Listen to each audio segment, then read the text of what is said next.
É um prazer estar aqui na escola. É sempre bom quando nós podemos nos reunir no ambiente acadêmico. Eu sempre digo que o ambiente acadêmico ele é tão bom que nós podemos falar mal até de nós mesmos.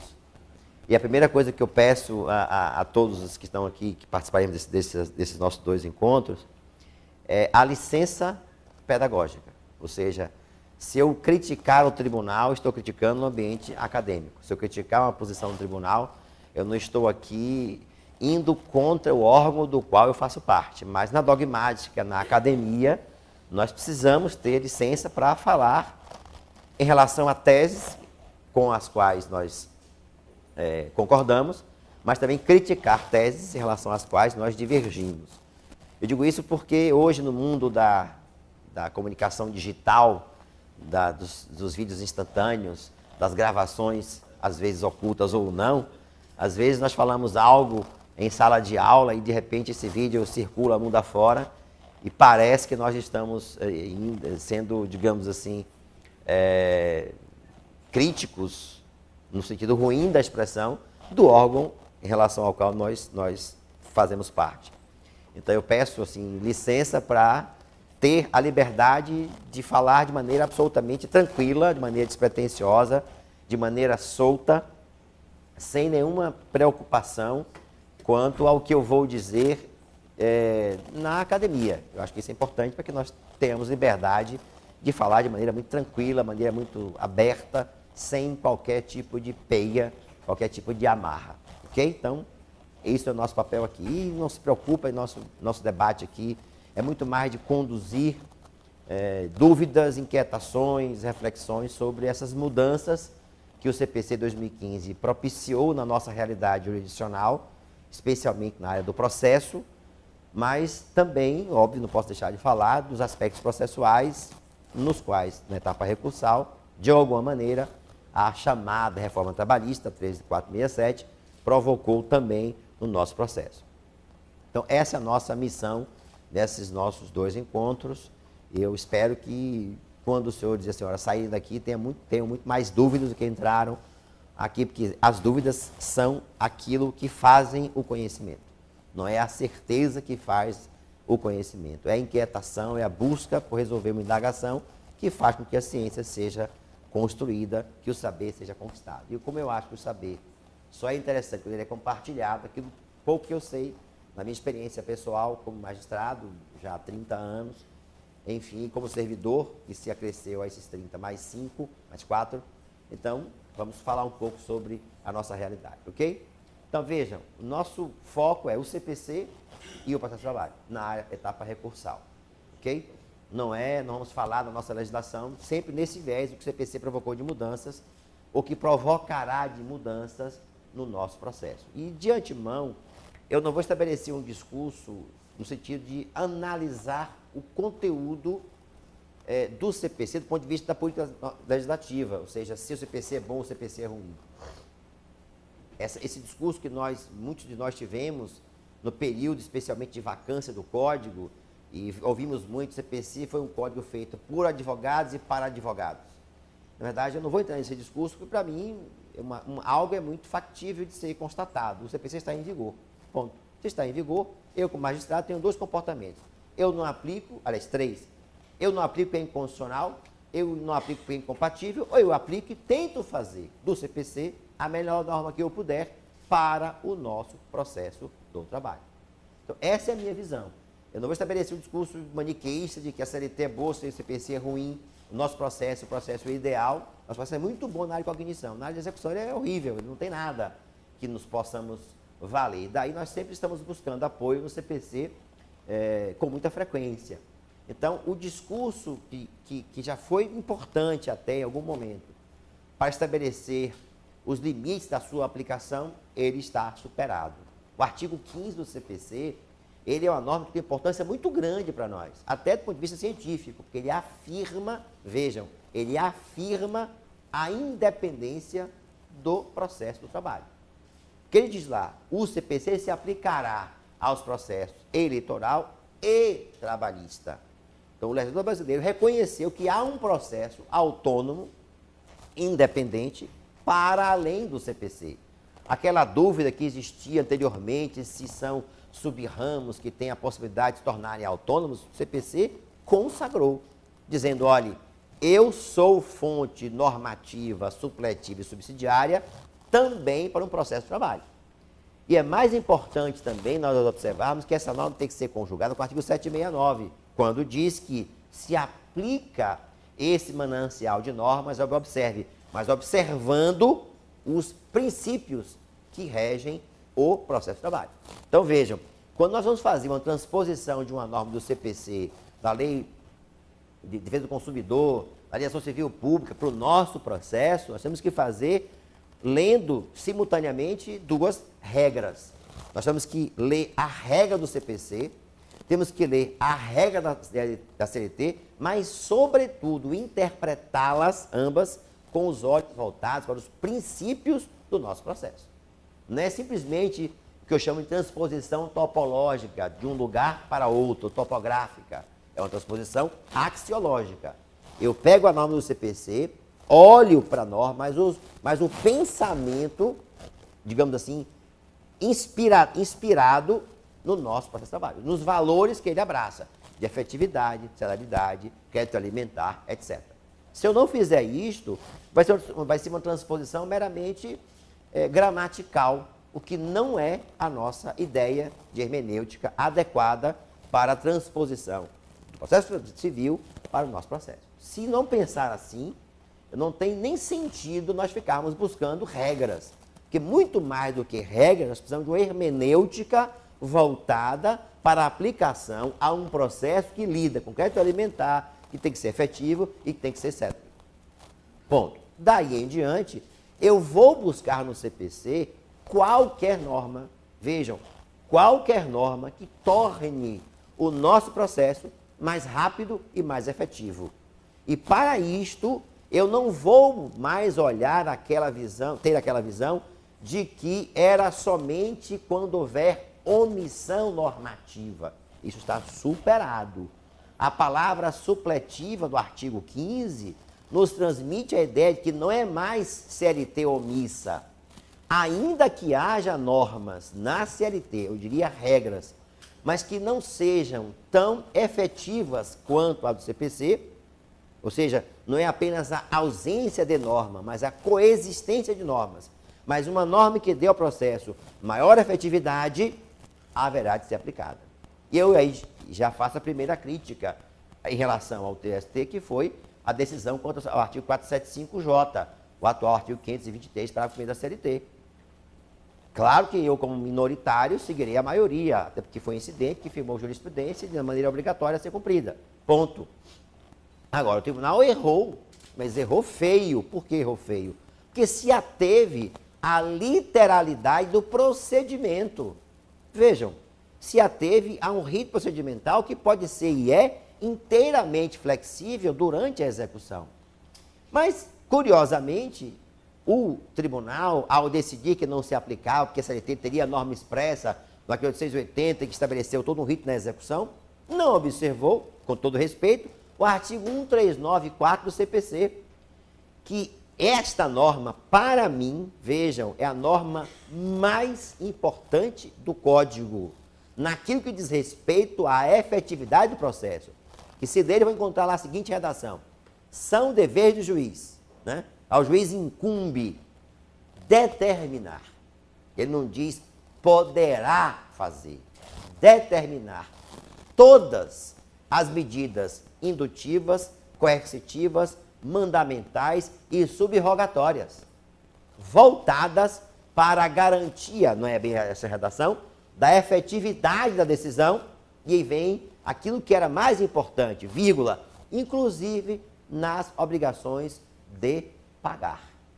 Então, esta norma, para mim, o artigo 1394 do CPC, é a norma mais importante do Código voltada à efetividade do processo, porque ela dá ao juiz um leque de opções extremamente aberto para resolver, no caso concreto, qual é a medida mais adequada para fazer com que a decisão tenha concretude, saia do processo para a vida, o que é efetividade que se busca. Não é simplesmente uma promessa vazia que fez o juiz, olha, você ganhou, mas vai receber o seu crédito, sabe-se lá quando, sabe-se lá de que maneira.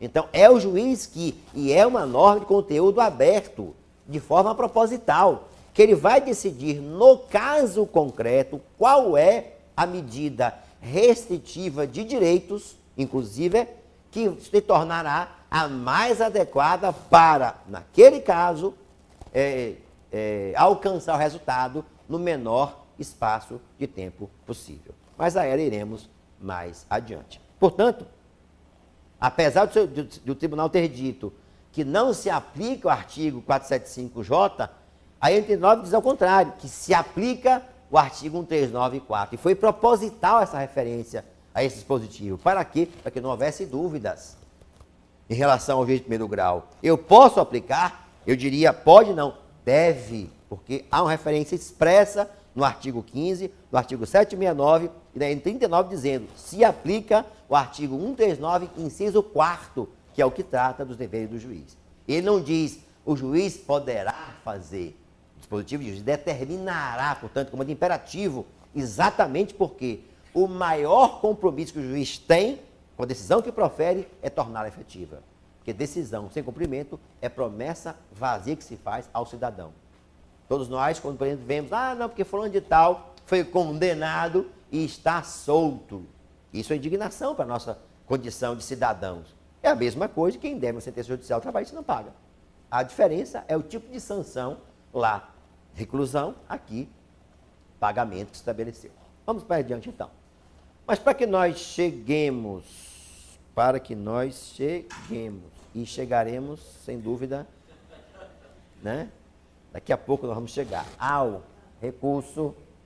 Eu preciso antes falar de alterações estruturais importantíssimas que mexeram com, se eu estou falando de princípios, portanto, com a estrutura valorativa do processo civil que produziu, essas mudanças produziram importantes consequências também no processo de trabalho, especialmente, estou me atendo à área recursal. Ou seja, as 12 primeiras normas do CPC, ou os 12 primeiros artigos, tratam das chamadas normas fundamentais do processo brasileiro. Como devemos ler essas normas? Não como regras, mas como princípios. Ou seja, normas que vão orientar a interpretação do Código. Mas vejam, que também se aplicarão ao processo do trabalho. Na etapa recursal, um desses princípios mais importantes é o princípio da primazia da decisão de mérito. O que quer dizer isto? O legislador brasileiro, certo ou erradamente, disse: um processo deve chegar ao seu final para resolver a questão de fundo. Ponto. Ou seja, partiu o legislador do pressuposto segundo o qual um processo que fica pelo caminho extinto, sem resolver a questão de fundo, é um potencial gerador de um outro processo. As chamadas decisões terminativas, que extinguem o processo sem que ele chegue ao seu final, elas não resolvem o litígio que motivou o ingresso da pessoa em juízo. Então, dentro desse contexto, o legislador partiu da seguinte premissa: o processo deve chegar ao seu final. E para isto, o privilégio, a preponderância, a primazia é da decisão de mérito. Isso dá uma indicação. Vejam a minha frase. Todas as questões processuais devem ser, tanto quanto possível, resolvidas para chegar ao final da questão de fundo. Isso influencia bastante na etapa recursal.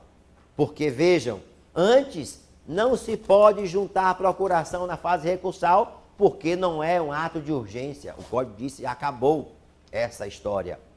Antes, qualquer defeito de juntada de guia de custas, autenticação que não era vista, num processo estava errado, nome da parte não se via, era motivo para não se conhecer do recurso. O Código-Guará exige, no artigo 932 e no artigo 938, exige que o relator, antes de extinguir, de não conhecer do recurso, questão processual, deva intimar a parte para, em 5 dias, resolver as questões. Aí dirão vocês, mas isso é um absurdo, a parte teve todo o período para fazer isto, vai retardar o processo. Tudo isso é verdade, mas foi uma opção do nosso legislador. Se ele assim optou, e venhamos, e convenhamos, isso pode atrasar o processo X ou o processo Y em uma semana, em 15 dias, em um mês, é verdade. Mas eu pergunto, para a nossa realidade de duração do processo, do inicial até o seu final, e aí incluo a execução, uma semana, um mês de atraso, certamente não comprometerá a vida e a duração daquele processo. Mas, repito, isso foi uma opção do legislador. Poderia não ter optado por esse caminho. E aí, o que é que nós vamos concluir? Que o legislador privilegiou, digamos assim, ampliou ainda mais o clássico princípio de que o processo é meio, o processo é caminho. Porque o processo, na verdade, nada mais é do que a forma de viabilizar uma pretensão que foi resistida por alguém que não cumpriu a obrigação em relação a outrem. Ponto final. Isso é importante. Segundo princípio, e esse sim, o princípio do contraditório, não mais potencial, mas efetivo, e atrelado a ele, o da vedação da decisão surpresa. Este mudou muito. Então, se a tese que o relator vai usar no recurso para decidir não foi debatida, ele não pode utilizar, sem que dê a parte, antes, as partes, a oportunidade de sobre ela se manifestar. Exemplo comum. Discutiu-se no processo a responsabilidade subjetiva de um motociclista. Nós jogamos o caso semana passada na 7ª turma, curioso. Era um carteiro dos Correios. Bom, carteiro dos Correios, desculpe, que andava de motocicleta. Então ele já tinha, na atividade motociclista, o fato de ser de risco. Por si só já era. Mas tinha um detalhe, foi assaltado 13 vezes. Ora, um sujeito que é assaltado 13 vezes, que pede reparação por dano para ser em trabalho, e se dizer que não é de risco, tenha paciência. Né? Ou seja, o fato de já ser motociclista já é atividade de risco, por si só. Mas vejam, assaltado 13 vezes, o fato objetivo era este. E se discutiu com base na culpa. Não houve culpa dos Correios, com a atividade motociclista. Mas vejam, se nós estivéssemos julgando esse recurso antes do Código de 2015 e a tese do risco 927, parágrafo único do CPC, 976, né? 927, não tivesse sido discutida, não se poderia utilizar com fundamento nesta tese sem antes dizer ao relator, manifeste-se as partes por eventual discussão sobre responsabilidade de risco. Ponto. Ele não está prejulgando o processo, que é um ponto importante ser dito. Ele está dizendo que há a possibilidade de o sistema ser aplicado com base em outro dispositivo ou outra tese que não está, até aquele momento, debatida. Que imaginem, isso acontece muito com sanções, pega aquele material, por favor, com dispositivos de maneira processual. A gente está discutindo, ninguém arguiu nada sobre a guia de curso que não está autenticada, e a parte reclamada, a parte recorrida, discutiu o mérito do recurso, o relator chega lá e não conheço do recurso, vai advogado para a sessão, chega na tribuna, se paramenta todo, relator resume o voto, não conheço o recurso por intempestividade. Não, porque o feriado local foi prorrogado, quer dizer, o relator, e aí não é crítica, é um fato, tá, gente? Não é criticando ninguém, até porque eu fiz isso também, faço todos os dias. Saca lá do processo uma tese que às vezes ninguém discutiu. A autenticação de documentos, por exemplo. Isso é muito comum. Ninguém discutiu o documento, se é autêntico ou não é autêntico, está discutindo o mérito do documento, o relator chega, não conheço, porque não está autenticado. O advogado, mas peraí, eu nem tive chance de juntar o documento no original. Essa é a decisão surpresa que se combate no processo.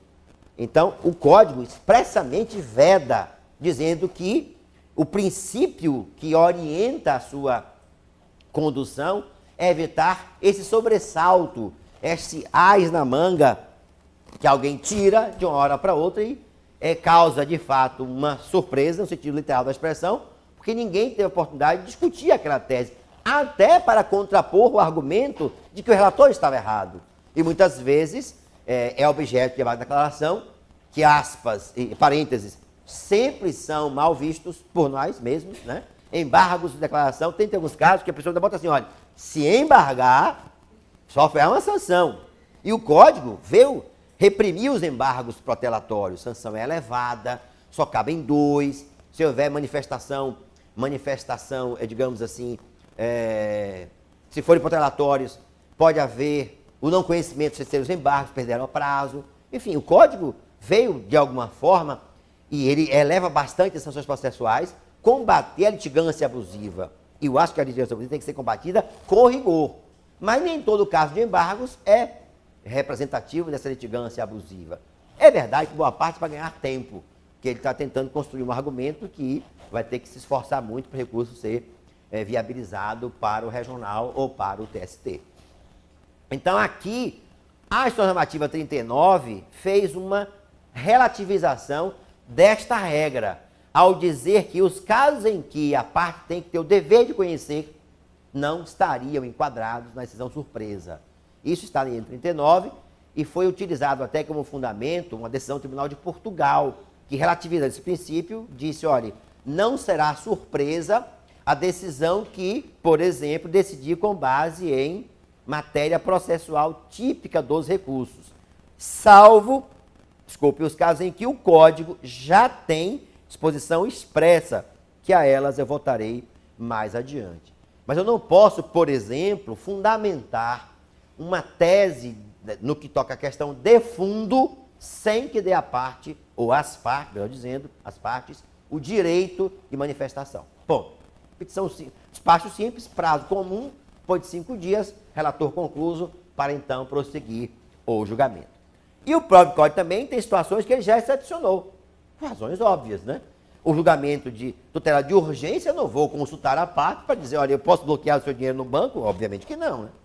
Não é lógico que o legislador tivesse, não contemplasse exceções que são típicas do procedimento que tem na urgência uma das suas características, ou na certeza presumida do amparo quanto à pretensão. Então, fora esses casos aqui, não se pode, então, usar fundamentos sem que as partes tenham oportunidade de manifestação prévia. Quero chamar a atenção para esse dispositivo aqui do CPC, que gerou um debate enorme entre os juízes do trabalho de maneira geral, o artigo 489, parágrafo 1º, que é o dispositivo que diz o que não é uma decisão fundamentada. E esse dispositivo causou um impacto muito grande, o juiz dizendo, isso é absurdo, o Código está ensinando como é que nós temos que julgar. Para mim, nada disso, com todo respeito. E o Código diz, olha, se aplica a sentença, decisão e acordo, para não ter dúvida. Então, nós estamos falando em recurso, estamos falando em acordo, estamos falando no artigo 489. Na minha modestíssima opinião, quem fundamentava antes, de maneira correta, nem se preocupa. O que o Código diz, que esse dispositivo diz? Não é fundamentação, paráfrase do dispositivo legal. Ou seja, eu reescrever a norma com outro texto. Utilizar conceito determinado sem particularizar ao caso. Com base na boa-fé objetiva, fixo em 10 mil. O que é boa-fé objetiva? Eu tenho que dizer em que está presente no caso concreto. E vai por aí adiante o legislador. Mas um dos incisos desse dispositivo fala em algo bem interessante. Diz assim, não se manifestar sobre os argumentos que a parte traz do processo. E aí se imaginou, e vou deixar de lado o restante desse artigo, que eu volto mais adiante, que o legislador teria dito o seguinte, olha, de agora em diante, o julgador tem que se manifestar sobre todas as alegações da parte. Isso nunca esteve no Código. O Código diz, caberá ao juiz manifestar-se sobre as alegações das partes, vou ver se daqui um CPC deve ter, capazes de influenciar o resultado da demanda. Mas sempre foi assim. Claro, se o argumento é relevante, eu tenho que me manifestar. No exemplo comum, se discutiu hora extra, ter ou não ter direito. A reclamada arguiu na defesa, quitação. O juiz foi lá, não, porque a testemunha disse isso, o juiz ou o desembargador no tribunal, tanto faz, disse isso, disse aquilo, o cartão de ponto revelou aquilo, a jornada de 7 às 19, ok, defiro hora extra. Reclamar, peraí, um minutinho só, seu juiz. Tem um detalhezinho importante aqui, é a arguição de quitação. E a arguição de quitação é capaz de influenciar o resultado da... Esse aqui é 2007, não, esse aqui é um pouquinho... 2007 mesmo? Eu acho que esse aqui não vai ter. Pronto, por favor, desembargador, me socorra aqui, por gentileza. E eu vou sugerir ao desembargador Bento que segunda-feira toque o CPC aqui da igreja bancada, porque aqui 2007, apesar de ter Antônio Negrão, mas já está um pouquinho defasado. A Escola Judicial vai brindar o tribunal com códigos novos, a bancada dos desembargadores. Vejam o que diz o artigo 489, parágrafo 1º. Inciso 4º. Não, diz, é sentença não fundamentada. Não enfrentar todos os argumentos deduzidos no processo. Então se imaginou que existiria um tabelão em que o juiz, a defesa disse isso, responda aquilo. Como se o juiz tivesse que analisar, e o Supremo já disse que não é esta a função do julgador. Mas ele, dispositivo, tinha um complemento que foi esquecido. Quando se diz aqui, não enfrentar todos os argumentos deduzidos no processo, capazes de, em tese, infirmar a conclusão adotada pelo julgador. Ora, se eu estou dizendo que a hora extra e a quitação pode afastar plenamente a conclusão, contrariando-a, eu tenho que me pronunciar. Isso é muito importante saber disto. O Código não disse em lugar nenhum que o julgador é obrigado a abrir a petição inicial e linha por linha, abrir a defesa linha por linha e explorar todo e qualquer fundamento que lá esteja. O Código diz, ele é obrigado sim a analisar os argumentos que sejam capazes de contrariar a conclusão que ele adotou. Mas veja um exemplo que isso é irrelevante. Discutiu-se cargo de confiança, artigo 62 da CLT. O empregado está ou não enquadrado neste cargo. Disse o julgador, de fato ele é gerente geral de agência, portanto tem poder de mando e gestão. Ponto. Não defiro hora extra. Pergunto, o horário não vou apreciar, que é indiferente.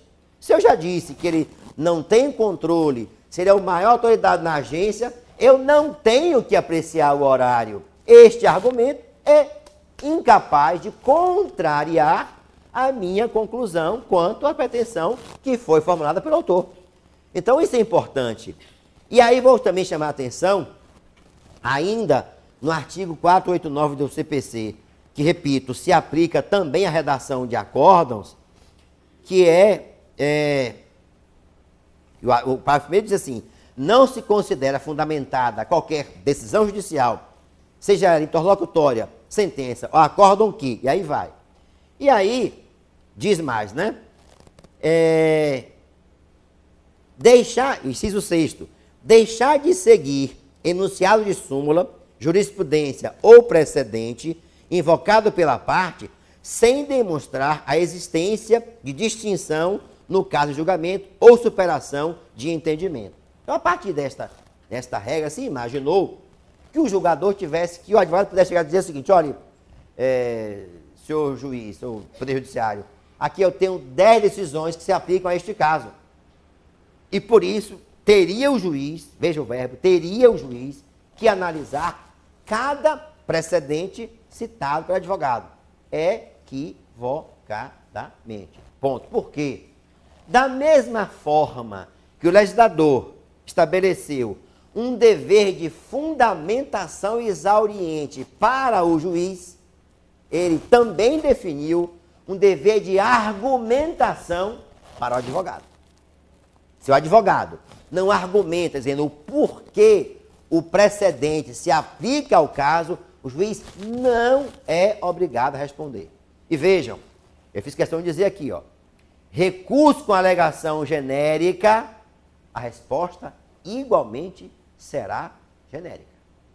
Vejam, o legislador fala isto em vários momentos, ao tratar, por exemplo, do dever do relator, poderes do relator, o relator poderá não conhecer de recurso que não tenha impugnado especificamente. E o que é impugnar especificamente? Correlação entre pretensão, argumento e resposta que o juiz tem que dar. Não pode ser genérica a argumentação.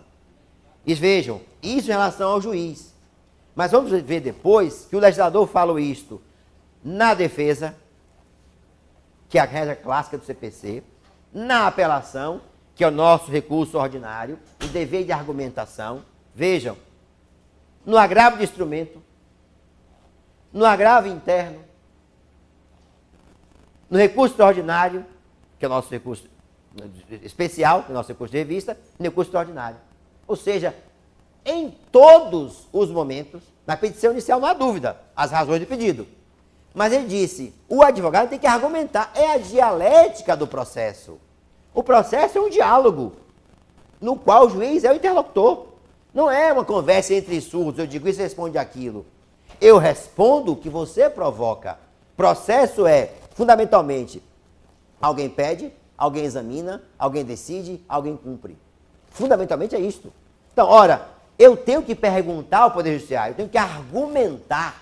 Então, quando o legislador diz que o juiz deve, e volto aqui, o relator deve, está autorizado a não conhecer de recurso que não tenha impugnado especificamente, ele está dizendo o seguinte, é o diálogo com a parte, responde ao que for perguntado. Então, inciso 6º do artigo 489, parágrafo 1º, diz, o relator é obrigado a responder aos argumentos que forem trazidos pela parte para invocar o precedente. E não simplesmente dizer que se aplica a súmula tal e qual, sem dizer o porquê que a súmula se aplica ao caso concreto. Porque o julgador vai responder a esta pergunta, em que e por que a súmula se aplica ao meu caso, em que e por que o precedente se aplica ao meu caso, ou ao contrário, em que e por que o precedente não se aplica ao meu caso. Então, o advogado tem agora uma carga argumentativa muito mais forte, sobretudo quando, no TRT 21, houver uma súmula sobre o tema, houver um precedente, uma tese prevalecente, e vai dizer, olha, no meu caso, por esta e estas razões, e são razões bastante consistentes, que a precedência e o privilégio é da jurisprudência uniformizada, neste caso, o precedente não se aplica. Ou, ao contrário, se a defesa diz, não, o reclamante disse isso, mas o tribunal já decidiu. E o juiz está autorizado, por decisão liminar, decisão de primeira no processo, julgar improcedente ou até procedente a pretensão, fundada em precedente do tribunal. Que vejam, o que se quer é o seguinte, o tribunal pode demorar para decidir a tese, mas uma vez fixada, se aplica horizontalmente, de maneira vinculante, e verticalmente, isto é, no TRT 21, Estado do Rio Grande do Norte, quem diz o que é a lei é o tribunal, ponto. Mas uma vez dizendo, não pode mais haver divergência, a não ser que seja aquela, para dizer o seguinte, olha, o meu caso está fora da tese que o tribunal fixou. E quem faz esse papel é o advogado, quando argumentando na petição inicial, na defesa, na apelação, no agravo de instrumento, no agravo interno, no recurso extraordinário e no recurso especial. Então, vejam, dizer que o juiz é obrigado a se manifestar sobre todos os julgados que a parte citada na petição inicial é equivocado. Ele só está obrigado a responder se houver um argumento que a parte invoque para dizer o seguinte, a decisão deste caso, por estas razões, se aplica ao meu caso. Ou o contrário, a decisão do tribunal fixou naquele tema, não se aplica ao meu por tais razões. Sem isto, não se pode exigir uma resposta específica para um argumento que é genérico. E vejam, eu vou chamar a atenção disso porque nós temos no tribunal uma discussão muito grande hoje sobre princípios da razoabilidade e forma também proporcional para a fixação de valores e reparação de danos. Se o tribunal diz assim, por exemplo, e daí vem um desembargo da declaração importantíssimo para o advogado. com base nos princípios da razoabilidade e proporcionalidade, fixo em R$20.000, a parte tem que embargar. Tribunal, por que razoável? Não, porque o cara perdeu um braço, perdeu uma perna, tinha 25 anos, era rimo de família, isso, e por outro lado, a empresa foi negligente, não adotou medidas protetivas, ou seja, eu contextualizo o princípio ao caso. Mas dizer, eu mostro a vocês decisões assim, inclusive no testei, estou dizendo isso no testei, com base na razoabilidade, fixa em 50 mil. Com base na razoabilidade, reduz para 20, com base na razoabilidade, aumenta para 100. Ou seja, em nenhum desses casos, eu disse porque é razoável e porque é proporcional. Que são conceitos abertos e servem para tudo. É uma luva que cabe em qualquer braço. Que aí dá ao julgador uma margem. Claro que, vejam, reparação por dano moral é sempre arbitramento. Sempre arbitramento. E o tribunal tem tido, o Tribunal Superior, uma postura restritiva em rever valores que os tribunais regionais fixam. Por divergência, inclusive, é muito difícil, porque cada realidade é diferente. Mas por que isso? Porque quanto mais próximo está o juiz da causa, melhor para a aferição disso. Quem melhor pode avaliar é o primeiro grau, sem dúvida, que está ali, ó, na cara, com a pessoa, com o fato, sentiu a prova, verificou as circunstâncias do caso e estabeleceu um valor X. Quanto mais alta é a corte, pior será para reavaliar esse contexto fático probatório, que é o primeiro grau, que é o juiz que sentiu mesmo a situação presente, pode chegar. Claro que tem situações, ontem nós jogamos um caso na SDI, que foi um caso assim, lamentável, mas foi um caso. Um assalto com sequestro, R$5.000 de danos. Claro que o valor de reparação absurdo, na minha opinião. Mas tinha um problema, era a SDI. E aí a SDI não pode, na minha opinião, rever decisão de turma, porque não tem como você comparar dois casos. A SDI só julga quando houver divergência, mas divergência de valores não tem como você estabelecer um acórdão paradigma, porque a pessoa é diferente, o lugar é diferente, o fato de assalta banco, vai assaltar banco, a cidade é diferente, cidade pequena, cidade grande, pessoa jovem, pessoa velha, mais velha, houve sequestro, não houve sequestro, houve arma, não houve arma, houve tiro, enfim. Não tem como se encontrar duas situações iguais, não há como essa possibilidade. Então, o tribunal não conheceu o recurso de revista. Aliás, eu votei no não conhecimento, a vista regimental, e o tribunal vai decidir isso, mas já tem uma posição da STI fechando a porta para, por divergência, na STI rever decisão de turma do TST que fixa valor de reparação por danos morais. E no caso de algumas turmas do TST, também tem já havido uma restrição para rever valores por divergência, salvo casos assim, teratológicos. O cara perdeu um braço, perdeu uma perna, de um valor que seja irrisório. Porque sempre termina revendo fato ou termina revendo prova. Um ponto importantíssimo no contexto das mudanças do Código, que o legislador estabeleceu, foi a importância ao voto vencido. O voto vencido era um sujeito aqui, entre aspas, que não existia no processo.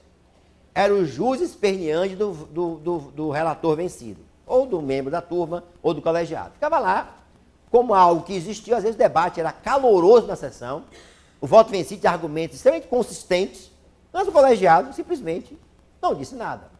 E não é raro encontrar um acordo da seguinte maneira: eu penso assim, mas o colegiado concluiu do modo contrário. Ou seja, quais são as razões do colegiado? Eu não disse. Eu disse o meu voto. Sim, mas o voto é uma proposta de solução. Ponto. A solução é o acórdão. O acórdão é que expressa o pensamento do órgão julgador, que é o colegiado, sempre. Vejam, se eu falo em acórdão, eu tenho um julgamento por órgão colegiado que eu devo, como relator ou redator, expressar não o meu ponto de vista, mas o ponto de vista que prevaleceu do julgamento. Ainda que seja péssimo em relação a mim. Mas é o pensamento da maioria ao qual eu estou vinculado como redator. E muitas vezes eu faço no acórdão a vingança do voto vencido. Ou seja, eu ponho 10 laudos, fundamentos meus, que fui vencido, e no final boto. No entanto, o colegiado decidiu assim, e bota o dispositivo do colegiado, sem uma razão de decidir.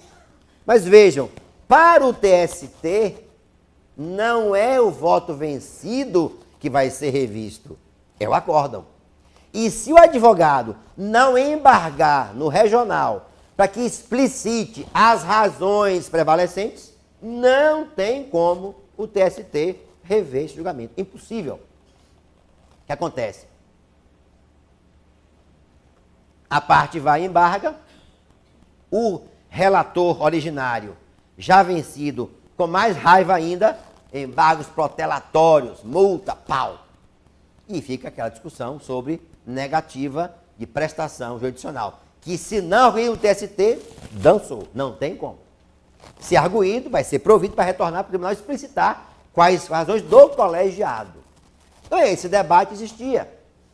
Muitas vezes também o relator, o redator do acórdão, aliás, não o relator original, o redator do acórdão, simplesmente fazia um parágrafo de 3 linhas, porque não queria mais redigir o acórdão, enfim, ele deu azar de ter sido primeiro a votar na sessão por sua divergência, achava que não ia passar, mas passou, e ele está cheio de processo, ao invés de fazer um acórdão mesmo, falar um votinho, um acórdão de 3 linhas, não, na verdade, tu me decidiu assim, com e pronto.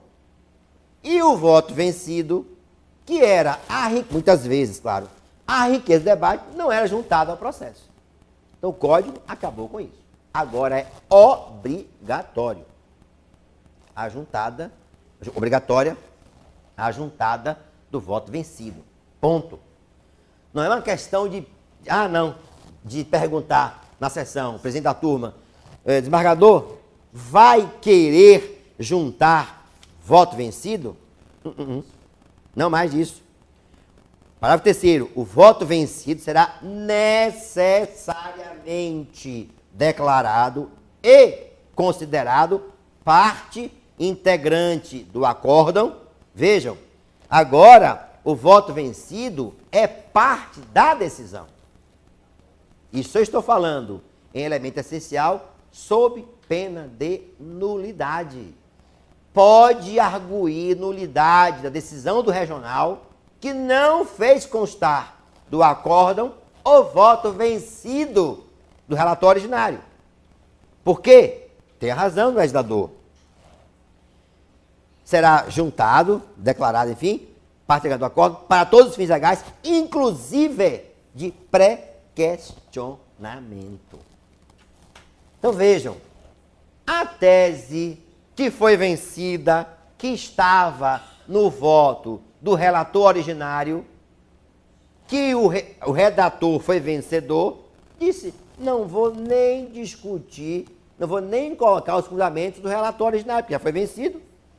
A tese vencida passa a fazer parte dos fundamentos que o advogado pode invocar e o TST, em grau de recurso ordinário, recurso de revista, acolher a tese que está no voto vencido, porque está pré-questionada. Veja, eu vou falar um pouquinho sobre isso que é importante. Que o voto vencido sempre é sempre digamos assim, algo sensível nos tribunais, inclusive no TST. Quando eu falo de tribunais, eu digo também no TST. Vejam bem, para vocês entenderem a dinâmica do recurso de revista, é importante compreenderem 2 conceitos que são fundamentais. E vocês não imaginam o quão importantes eles são quando estão fazendo lá o votinho, a proposta de voto. Um primeiro chama-se pré-questionamento e outro registro fático. O que é pré-questionar em linguagem bem simples, tá? Provocar o tribunal para emitir um juízo sobre determinada tese. Ponto. Ou seja, questionar previamente o que eu vou levar ao TST como argumento. Eu tenho que obter. Se o recurso de revista é um recurso que tem como fundamento violação de lei ou divergência sobre uma tese jurídica, eu tenho que obter do tribunal que julgou a causa em segunda instância a manifestação sobre uma tese que vai ser o meu recurso. Que vejam, que ficou no voto vencido. Por isso, dizia o advogado, dizia na sessão de advogado, presidente, eu requeiro que seja determinada, ajuntada aos autos do voto vencido. O relator vencido, às vezes juntava e às vezes não. Mas se ele não juntasse, a tese que foi vencida não era possível ser levada ao TST, que não fazia parte do universo do acórdão. Isso está superado. Vejam, sob pena de nulidade da decisão do regional, o voto vencido é parte integrante do acórdão, ou seja, todos os fundamentos de direito que estão no voto vencido passam a integrar a tese, inclusive vencida, mas que o Tribunal Superior do Trabalho pode utilizar para decidir. E vejam, só para a gente lembrar aqui, né? Não deixar de mencionar.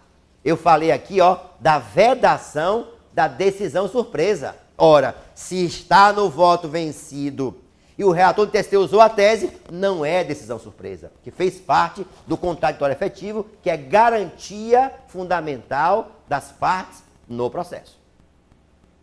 E o segundo conceito importantíssimo para quem atua no regional, assim, e um detalhe, é o registro fático. O TST não muda a moldura fática. Se o tribunal disse que isto aqui é um elefante, vejam aqui, rabo, tromba, orelha, isso aqui é um elefante, ponto. O TST não muda isso. E muitas vezes, inclusive lá nós temos um debate interessante no tribunal, que é o seguinte: quando o depoimento, as provas orais, são transcritas no acórdão regional, o TST pode rever? Para mim, não. Para minha opinião. Se o tribunal examinou e disse, olha, a testemunha tal disse isso, a testemunha tal diz aquilo, e eu concluo que houve hora extra, ponto. Eu não revejo a conclusão do regional. Por quê? Porque é ponderar prova. E quem pondera a prova, em última instância, é o regional. São os senhores que estão aqui, os embargadores, que terão a oportunidade de fuçar a prova, quartejar a prova. Mas se disse que desse conjunto probatório eu concluo que está aqui um elefante, TST não dirá nunca que é um notebook. É um elefante. Ponto final. E aí vem o voto vencido de novo. Muitas vezes o registro fático do voto vencido é muito mais rico do que o que está no acórdão. E aí perguntariam, e o relator do TST pode usar o registro fático do voto vencido? Pode, desde que não haja divergência de fatos. Então vejam, se o fato é o mesmo e no voto vencido ele está mais rico em detalhes, o TST, ao julgar recurso de vista, pode, não é rever o fato, mas analisar o fato com mais detalhes que está no voto vencido. Mas se houver uma divergência entre o que disse o redator do acordo, melhor dizendo, e o voto vencido, prevalecerá sempre o redator do acordo. Por quê? Repito, há uma diferença conceitual entre voto e acórdão. Voto é proposta de julgamento que o relator, a quem o tribunal, no caso a lei, delegou a competência para abrir o processo, examinar as suas folhas, as suas provas e dizer assim, olha, colegas, o processo diz isso. Eu estou dizendo a vocês, e é um voto de confiança mútuo, que o processo diz isso. E eu estou dizendo que a melhor solução é esta. Proponho a vocês. Faço um voto de 200 laudas. Chega o colegiado e diz, não, está muito bom, perfeito o seu voto, mas nós pensamos de maneira diferente. Ponto final. Prevalecerá o quê? É sempre a maioria. E é importante nós termos essa noção. A colegialidade é um princípio inerente aos órgãos de segunda instância e terceira instância, aos tribunais. É sempre a última palavra é do colegiado. Mesmo quando a lei autoriza, por delegação, que o relator decida sozinho, ele não pode contrariar a jurisprudência de sua corte. Porque ele está tendo um voto de confiança, vai dizer assim, olha, se antecipe ao que a corte vai dizer e diga o que ela pensa sobre determinada matéria. Não é aquela situação em que o relator, sabendo que o colegiado pensou de uma maneira, decide de outra. Nunca. Porque o relator é alguém que age sempre por delegação, que é a competência do órgão colegiado, sempre é assim. Há um livro da professora Vanessa Fransolin, eu não lembro o título dele agora, mas é estudando exatamente a atuação dos relatores a partir do que o Supremo Tribunal Federal estabeleceu, essa competência delegada. Ela diz isso, o relator é alguém que se antecipa ao que o colegiado pensa, não é alguém que vai julgar contra o colegiado, que estaria depondo contra o órgão em relação no qual ele faz parte. Então, só para a gente lembrar, quadro fático, se houver divergência, prevalecerá o do acórdão sempre. Agora, se não houver divergência entre quadro fático, mas não houver, no voto vencido, maior detalhamento, pode-se utilizar como fundamento para decidir o quadro fático também do voto vencido. Portanto, para deixar claro, o voto vencido agora é parte integrante do acórdão e tem que ser juntado. Claro que pode chegar na sessão e dizer quais são as razões e, por certidão, juntada ao pé do acórdão que foi dito na sessão. E, geralmente, alguém que fez a divergência vota em primeiro lugar e os demais seguem aquele fundamento, não precisa cada um fazer voto vencido. Geralmente se adere à fundamentação que constou do voto vencido, do voto divergente, seja ele qual for. Isso é importante porque, como eu disse, tem a ver com a decisão surpresa. Bom, e aí vamos ver que mudança o Código trouxe na área dos pressupostos recursais genéricos.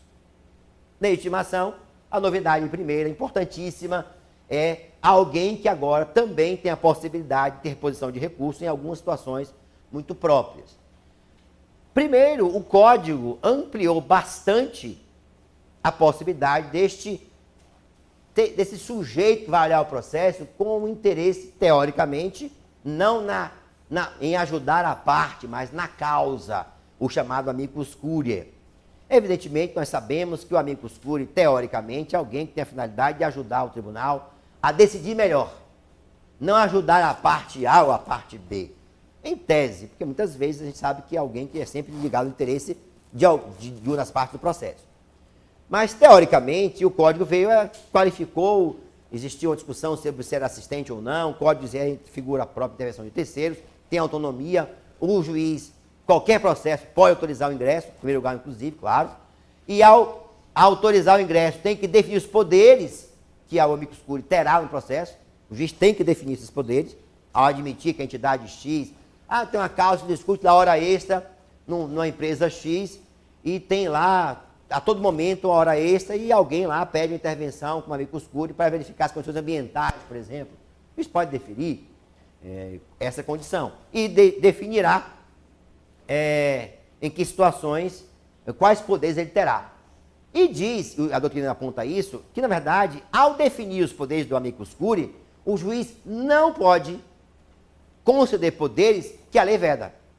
Veja, ele tem que dizer quais poderes terá, naquele caso, o amicus curiae, mas não pode ir para além do que a lei vedou. Exemplo, recurso.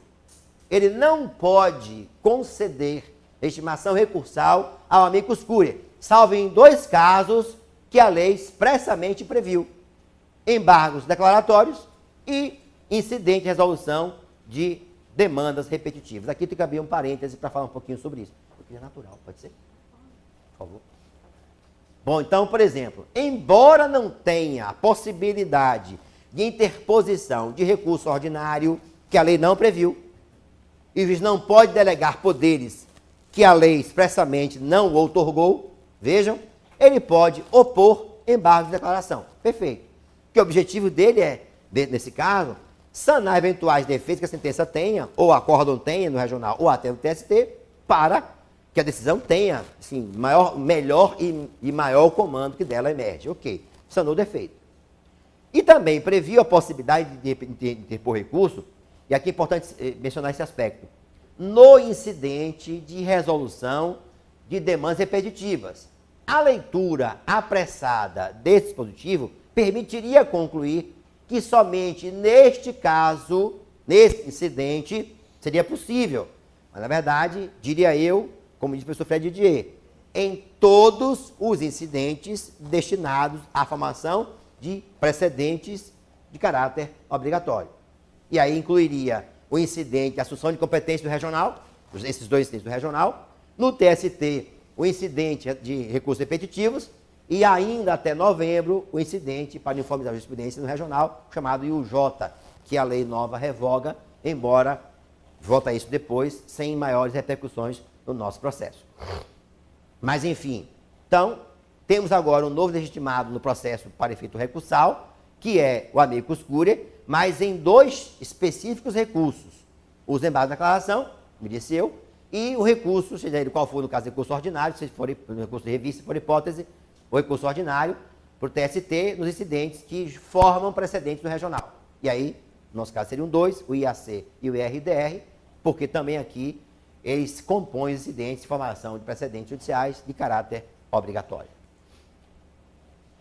Disse eu, só para a gente voltar aqui, ó, o código, só para a gente não esquecer, privilegiou a solução do mérito. Já vimos isso. E um dos exemplos mais marcantes é a correção de defeitos que o Código previu e que já veio na Lei 13.015, relativamente ao recurso de revista. Ou seja, em recurso tempestivo, defeito não seja grave, natureza formal, o relator deve, ou de primeiro grau, deve determinar que seja sanado o defeito. Nós temos 3 conceitos importantíssimos para nós observarmos. Defeito formal, que não seja grave, e recurso tempestivo. Voltarei a isso depois.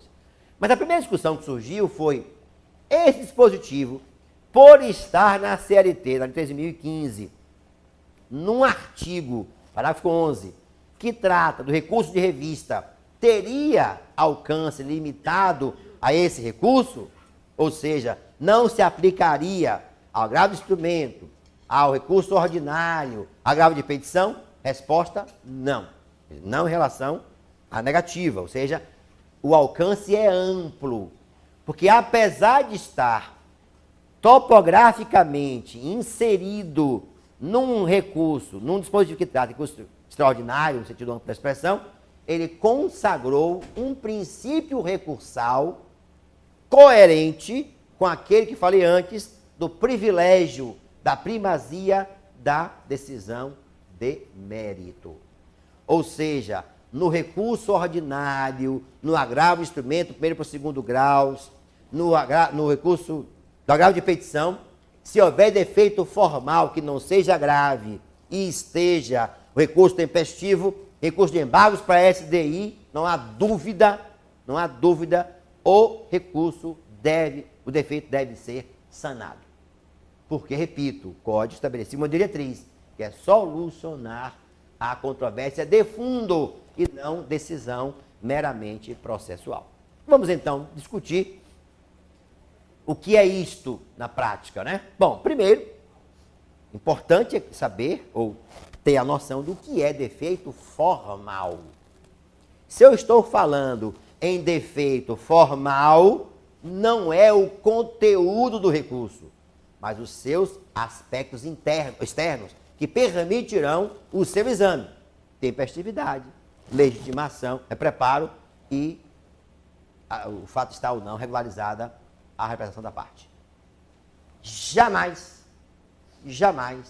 haverá a concessão de prazo para sanar defeito que não seja da forma exterior do ato, mas sim do seu conteúdo. Jamais. Que a lei diz, defeito formal que não seja grave em recurso tempestivo. São 3 requisitos que devem estar simultaneamente presentes para que possa a parte ter direito a invocar esta regra. E ora, se o defeito não é formal, é do conteúdo do recurso, não haverá concessão de prazo para tanto. Voltarei a isso mais adiante. Segundo requisito, que não seja grave. Evidentemente, vocês podem perceber que isto aqui é um conceito jurídico indeterminado. Que a gravidade, num caso, será determinada pelo tribunal e é a jurisprudência que constrói esse conceito, dizendo, olha, sei lá, não juntar procuração, é grave ou não é? O tribunal já disse que é grave. Eu vou voltar a isso mais adiante. Se não fizer no prazo de 5 dias subsequente à interposição do recurso. A autenticação está ilegível. É grave? Não é grave, porque é formal, pode ser sanado. Não tem autenticação. Bom, aqui é grave, porque não tem um indício, mas tem um carimbo do banco. Tem o carimbo do banco, já não é mais grave, porque a presunção de que o banco recebeu. São conceitos, e vejam, de forma propositadamente abertos, porque jamais a lei conseguiria enumerar os casos em que o recurso pudesse ser conhecido ou não por defeitos relativos à maneira pela qual eles estão sendo interpostos. Então, já podemos dizer assim, os defeitos relativos que provoquem, por exemplo, a inexistência do ato não são convalidados. Um exemplo disso é a intempestividade. Em relação ao conteúdo, eu vou chamar a atenção disso aqui em relação ao erro grosseiro, que eu volto a falar mais adiante sobre isso. Os demais casos, todos em duas normas, expressamente, o código diz, o relator deve conceder prazo, artigo 9.3 do parágrafo único e artigo 9.3 do parágrafo 1º do CPC, em duas normas, diz que o relator é obrigado, não é uma faculdade dele, a conceder prazo para que seja sanado o defeito, e aí sim, não o fazendo, não conhecerá do recurso de forma posterior. Mas ele não pode simplesmente agora, sem que dê prazo à parte, deixar de conhecer o recurso, porque o defeito é formal, e adiante veremos situações interessantes sobre isso. E aí veio o primeiro debate no Supremo Tribunal Federal.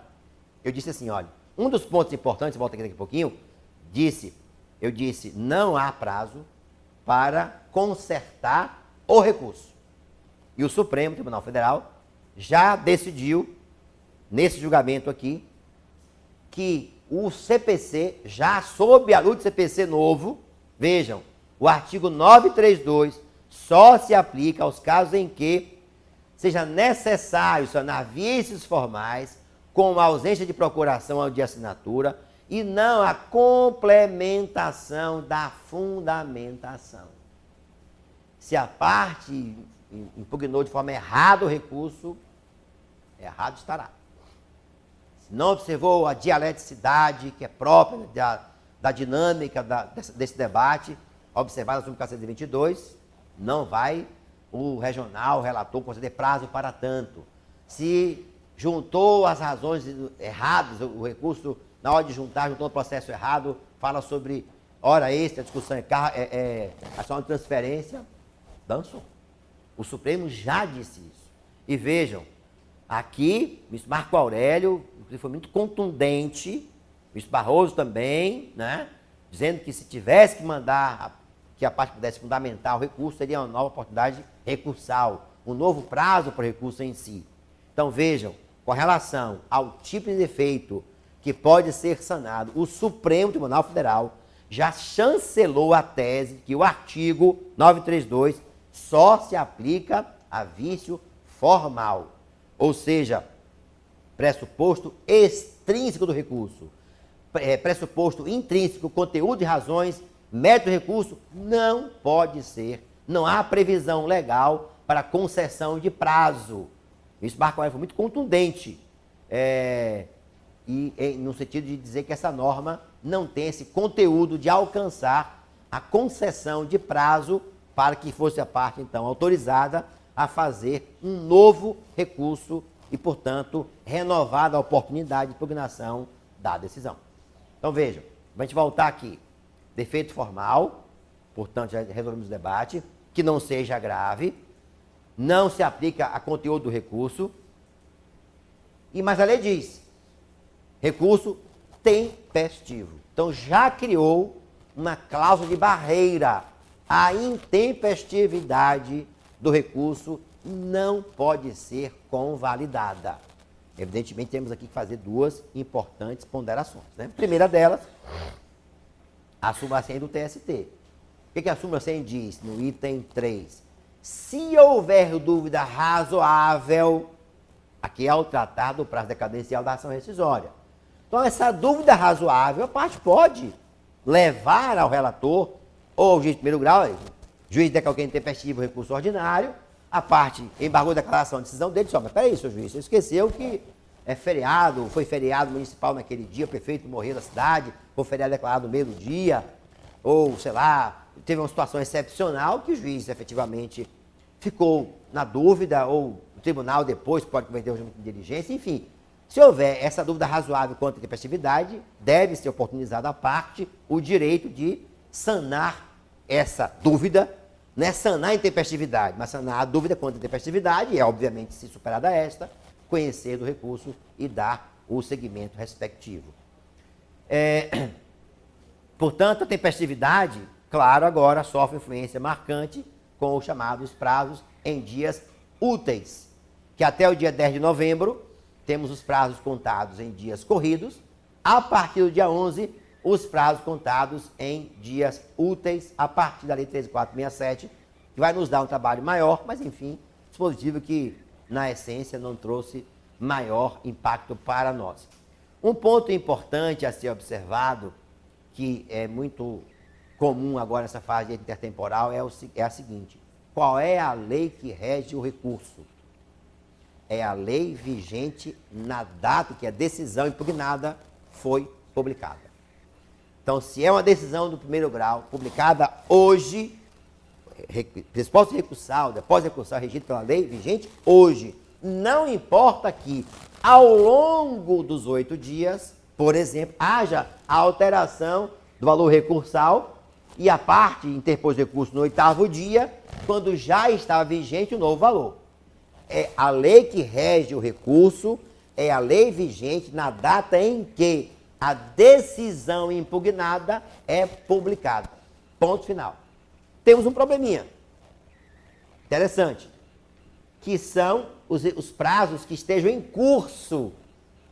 Ou seja, eu estou dizendo, então, que a lei que rege o recurso no dia 8 de novembro, no dia 7 de novembro, é a lei vigente naquele dia. Só que os 8 dias terminarão parte desse percurso em dias úteis. E vai ser uma discussão. Para mim, uma questão até de praticidade. O prazo é mais benéfico à parte, se contaria o restante, o remanescente, em dias úteis. E é uma solução que me parece muito mais simples do que ficar agora discutindo 4 ou 2 dias, declarar intempestividade de recurso, agravo o tribunal de instrumento, prover o agravo de instrumento. É uma solução, se não for a ortodoxia da interpretação mais correta, eu diria que a mais pragmática e a mais aceitável.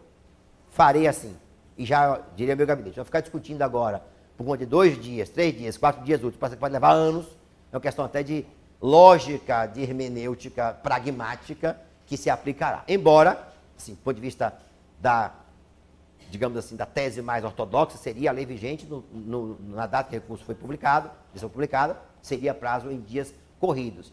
Que, obviamente, poderia ser uma lei que suprimisse o direito ao próprio recurso.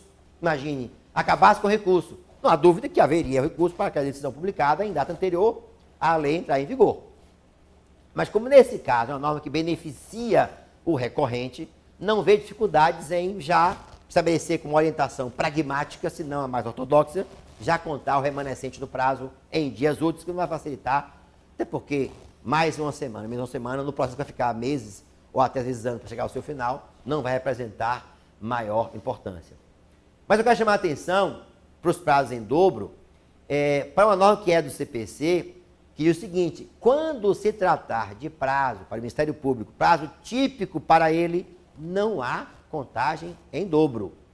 Os prazos em dobro que a lei assegura são os prazos comuns, mas prazo, por exemplo, para manifestar-se em incidentes, não se conta em dobro, que são prazos típicos, nesse caso, do Ministério Público do Trabalho, como está o prazo 2º do artigo 229 do CPC 2015.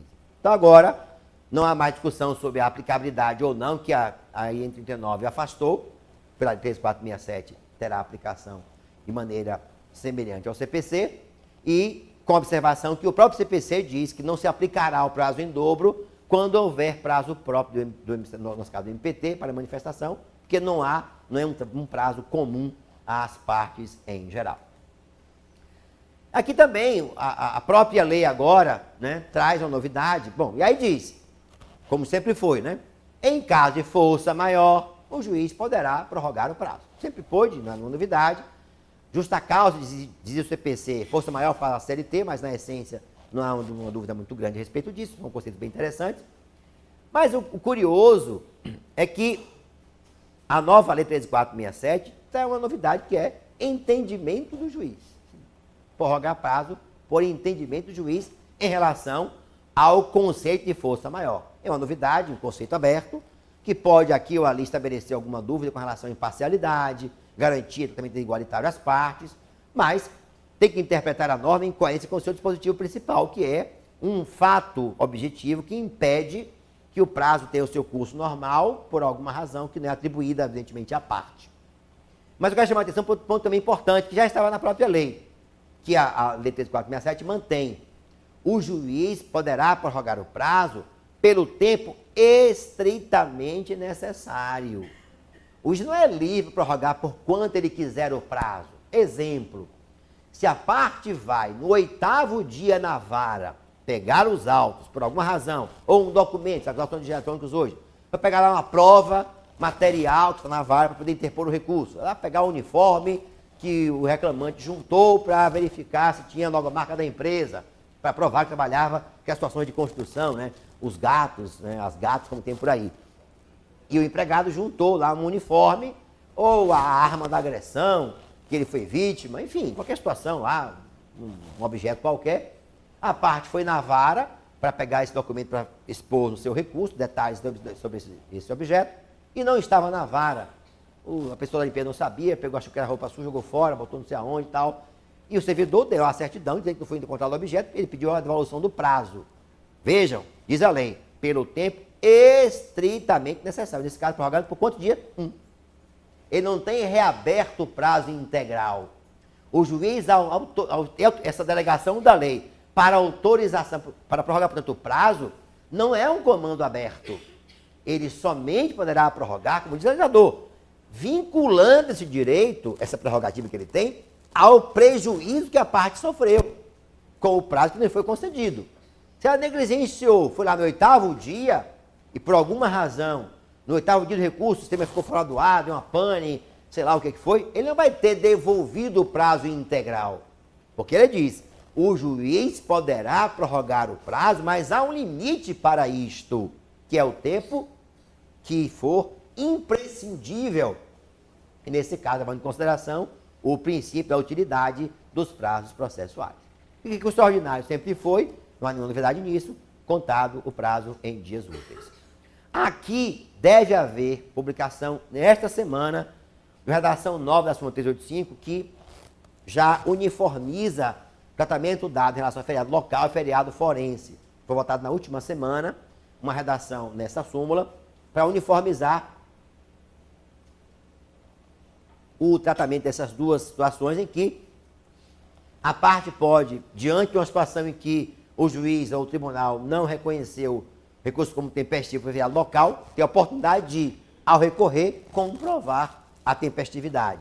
Ou, nesse caso também, como nós todos sabemos, hipótese própria de embargos nossa, que é erro manifesto pressuposto extrínseco. Não verificou a tempestividade, a parte embargou, juntou lá a comprovação da tempestividade feriado local, e o recurso será tempestivo. Tem um ponto interessante para quem no tribunal faz a admissibilidade de recurso de revista, que é a seguinte. Muitas vezes, o despacho, que é despacho padrão, tempestivo o recurso, dou seguimento para razões tais. Ou seja, o tribunal atesta, ainda que de maneira, digamos assim, padrão, a tempestividade.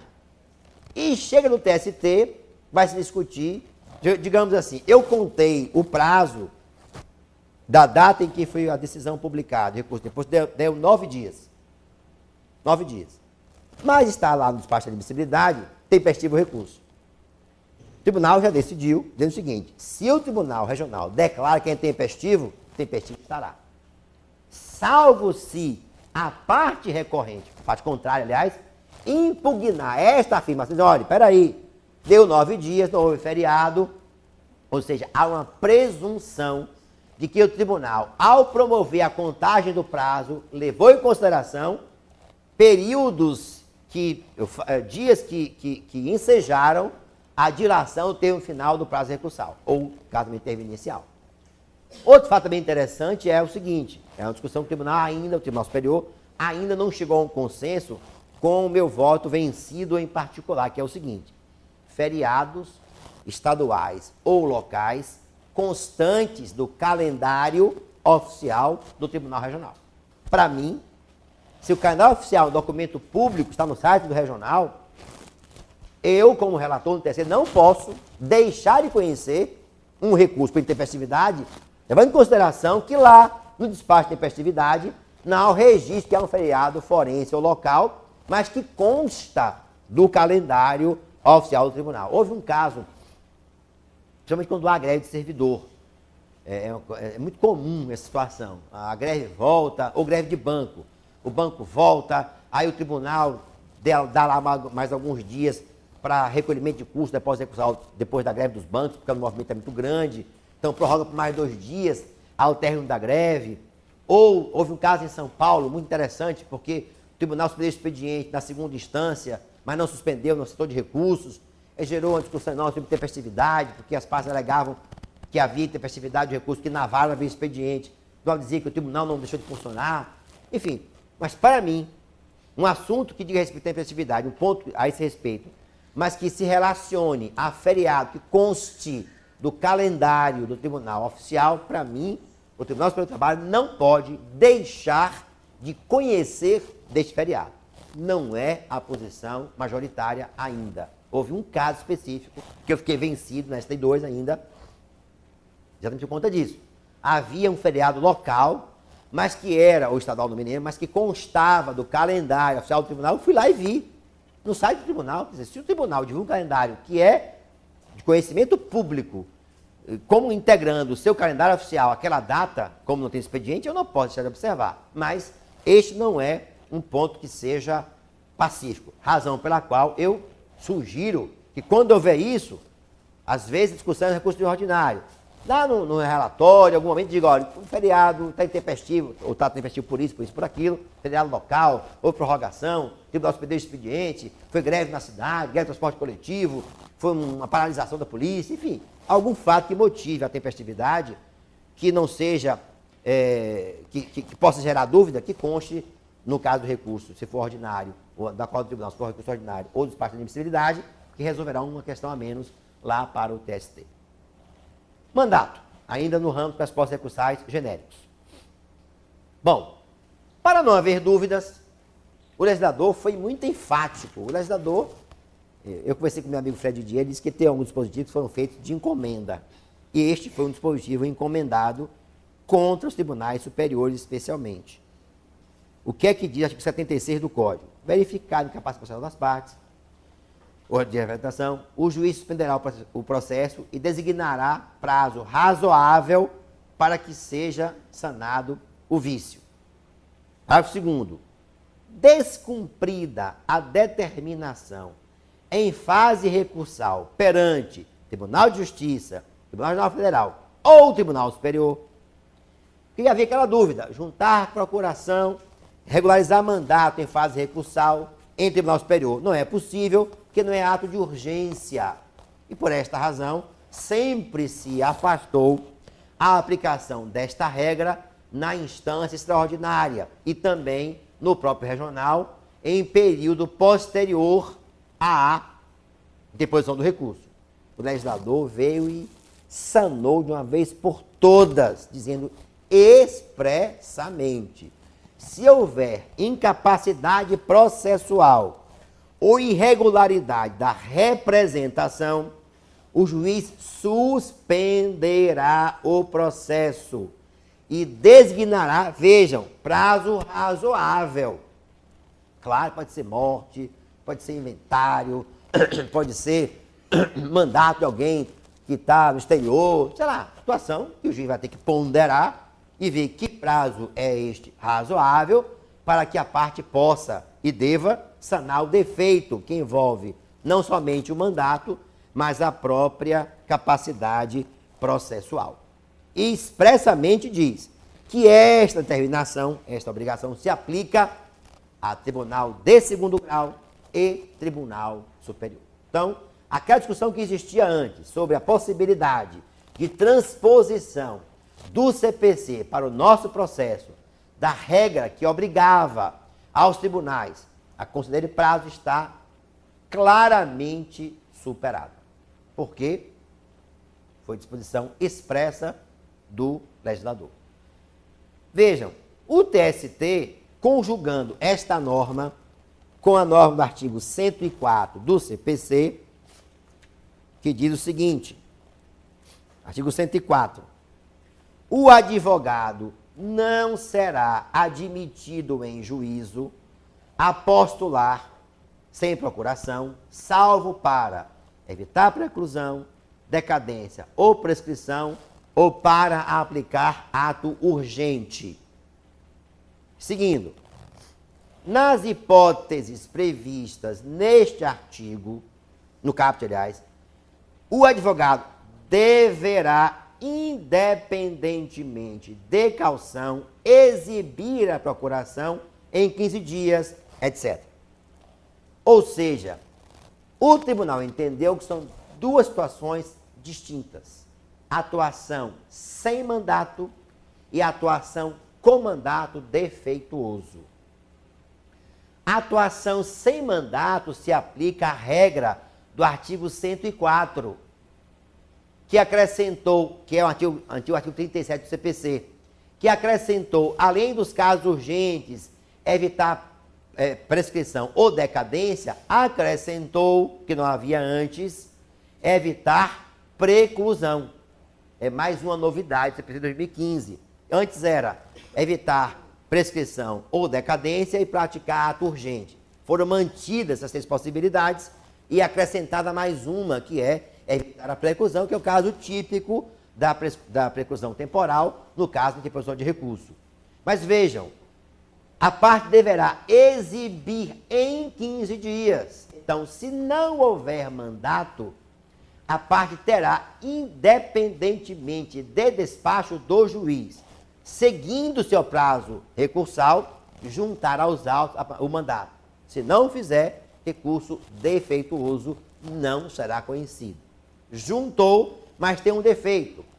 Está elegível a assinatura, o outorgante não está claramente identificado, situações relativamente a defeitos no mandato, aí sim será dado o prazo de 5 e não de 15 para sanar defeitos que o mandato possua, que rege nesse caso o artigo 76. E uma mudança também importante que o Código inovou foi o parágrafo 2º, que antes, vejam, o ato praticado sem mandato era considerado ato inexistente. O Código resolveu uma divergência que havia entre o Código Civil e o Código de Processo Civil, disse: o ato praticado sem mandato não juntado evidente neste prazo, diz o parágrafo 2º, o ato não ratificado será considerado ineficaz, não é mais inexistente, relativamente àquele em cujo nome foi praticado, respondendo o advogado por perdas e danos eventualmente causados à parte. Ou seja, deixou de ser ato que não produzia nenhum efeito no mundo jurídico e passou a ser ato válido, ato eficaz, salvo em face do outorgante. Então não é mais um ato que não existe. Ele existe e produz efeitos plenos, menos em relação ao outorgante. Exemplo, é com base neste ato que a parte poderá pleitear reparação de danos para o advogado que causou um prejuízo para ele. Mas isso foi uma correção que fez o legislador para evitar uma incompatibilidade de, com base em ato inexistente, gerar efeitos que não estavam no mundo jurídico produzidos. E era para adaptar o nosso CPC ao Código Civil. Ou seja, essas são as novidades de adequação do CPC ao nosso processo de trabalho, no caso de representação. No caso do preparo, as mudanças também foram muito grandes. A primeira discussão que houve no TST a respeito do preparo envolveu a IN 39. Vejam, nós estamos falando ainda de pressupostos processuais genéricos, ok? Já vimos defeito formal, que é uma novidade que o Código estabeleceu, não havia isso na CLT, passou a ter na Lei 13.015. Repito, na Lei 13.015 era tratada essa irregularidade em relação a apenas recurso de revista. Hoje está superado, nós entendemos que se aplica a qualquer recurso. Envolve defeito formal, envolve recurso tempestivo e envolve defeito que não seja grave. É importante conceituar essas três situações. Depois vimos os defeitos, as novidades em relação à representação da parte, ou seja, o Código inova bastante, dizendo que o recurso tem que ser julgado, tanto quanto possível, sanar o defeito relativo a mandato, etc. Chegamos agora à parte do preparo. Quando o Código entrou em vigor, que o tribunal se reuniu para editar a EN 39, o tribunal escolheu uma comissão de 9 ministros, que durante várias semanas discutimos, eu também fiz parte da comissão, como estabelecer uma adequação do CPC ao nosso processo. Durante várias semanas, para a gente contextualizar aqui um pouquinho a EN 39, se discutiu o que seria a EN 39, como seria ela feita, qual seria a nossa metodologia de trabalho. Alguns sugeriram, nós pensamos em fazer um tabelão, um artigo tal se aplica, outro qual se aplica, e vimos que não era adequado.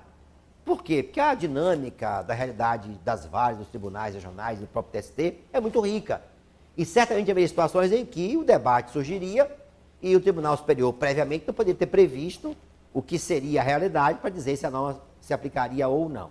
Então, se olharem a EN 39 com olhos assim de metodologia, verão que ela é minimalista. Primeiro ponto importante.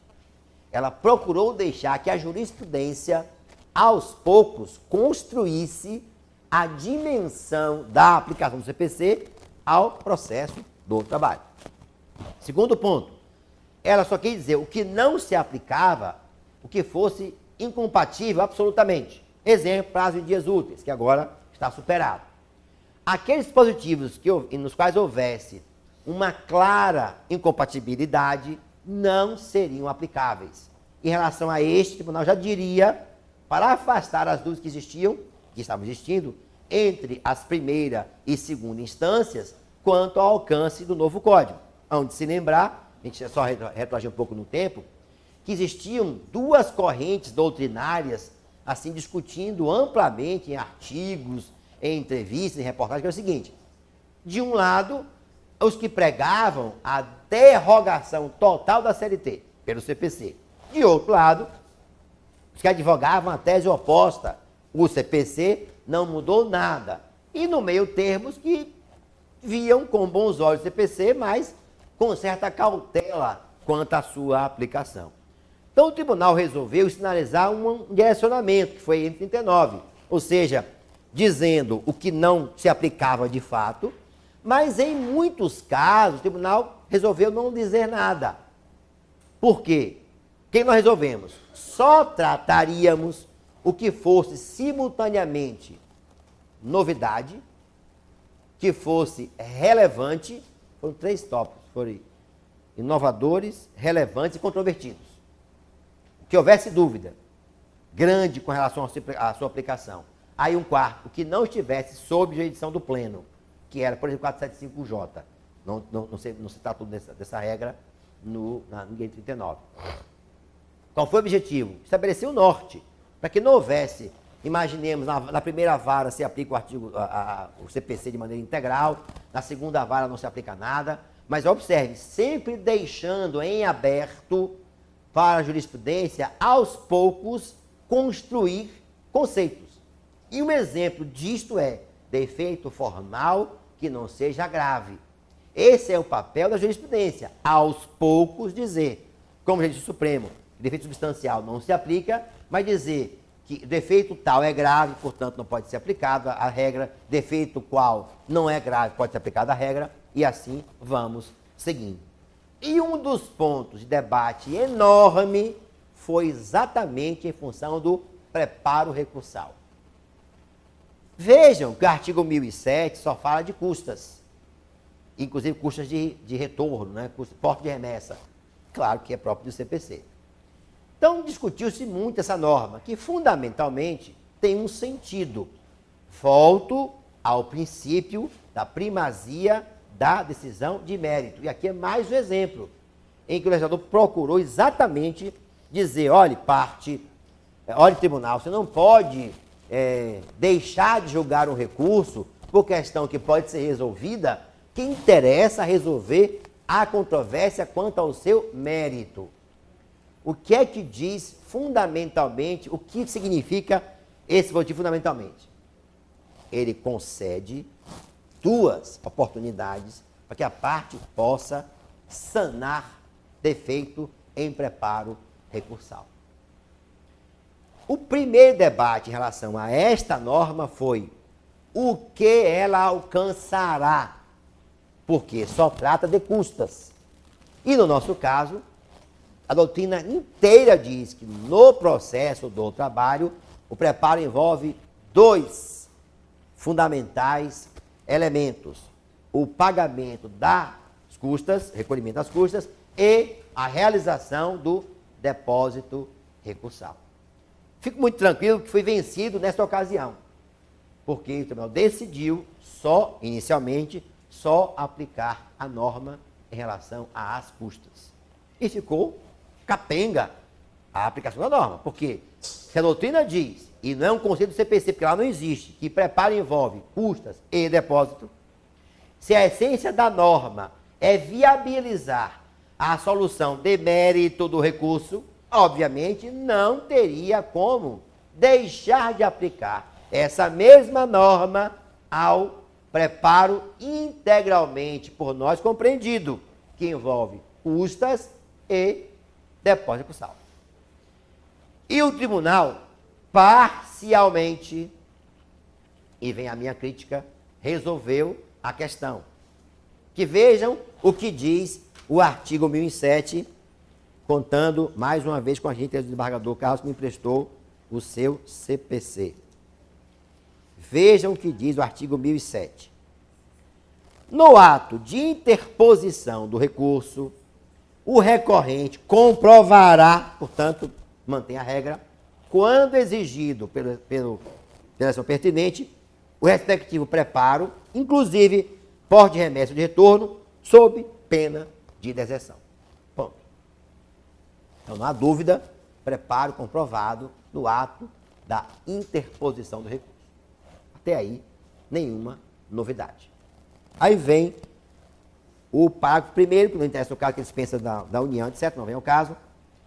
Parágrafo segundo, a insuficiência no valor do preparo, vejam, que em nosso caso inclui custos de depósito recursal, implicará deserção se o recorrente intimado na pessoa do seu advogado não vier a supri-lo em 5 dias. Então, primeira discussão, qualquer defeito formal na guia de custas ou depósito tem que ser sanado. Está elegível, a autenticação não está sendo vista, tem lá, digitalizou errado, pegou um pedacinho da autenticação, tem o carimbo do banco, não tem autenticação bancária, nome da parte não está legível, defeito formal, portanto, estamos agora no parágrafo 11 do artigo 89 da CLT, sanável. De logo, time-se a parte para regularizar, depende de deserção em 5 dias. Juntou a guia correta, juntou a original. E tem casos curiosos, assim, um parêntese. Não ainda no PJE, mas processos que foram digitalizados para o TST nos regionais, tem um caso bem curioso, essa semana nós jogamos na 7ª turma. O tribunal digitalizou o processo físico, ou seja, não foi a parte que digitalizou, o tribunal digitalizou, e não conheceu do recurso ordinário por estar defeituosa a digitalização do subestabelecimento. Quer dizer, coisa que surreal, né? Ou seja, não foi digitalizado no TST ou a parte. O TRT digitalizou o recurso da parte, aliás, os autos de maneira completa, e não conheceu do recurso porque o que ele digitalizou do subestabelecimento da parte estava com defeito. Quer dizer, tem sentido. O que aconteceu? Anularam o processo para retornar ao regional, a fim de que, primeiro, regularize o que ele disse que está errado e julgue o recurso como entender de direito. Então, a primeira discussão está sanada. Qualquer defeito formal na guia de custas e na no comprovante de recolhimento do depósito recursal, sanáveis, prazo para ser resolvido. E se me perguntarem qual é o elemento fundamental para a identificação do processo, o tribunal tem dito que é o número do processo. Se tiver o número correto e o restante errado, pode consertar o restante. Mas se tiver o número errado e o restante certo, não conserta. Porque a parte pode ter mais de um processo. As partes podem ter mais de um processo.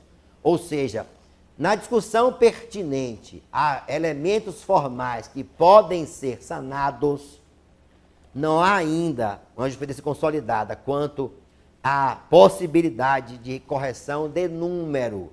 Mas se verificarem as decisões da SDI, se não me falha a memória, o ministro Lério Bentes é o relator do caso Paradigma, diz o seguinte: o que determina a vinculação da peça aos autos é o número do processo. Se o restante estiver errado, o cara está com o sobrenome errado, a empresa com o nome errado, o nome incompleto, isso pode ser sanado. Houve um caso essa semana que estava tudo errado, estava certo o CPF da parte. O tribunal conheceu porque estava correto o número do processo. Então, os elementos que o tribunal tem utilizado para direcionar, indicando o que é o determinante para a vinculação da peça recursal ao processo, tem sido o número. Claro que, às vezes, digamos, está errado o dígito, tem conhecido.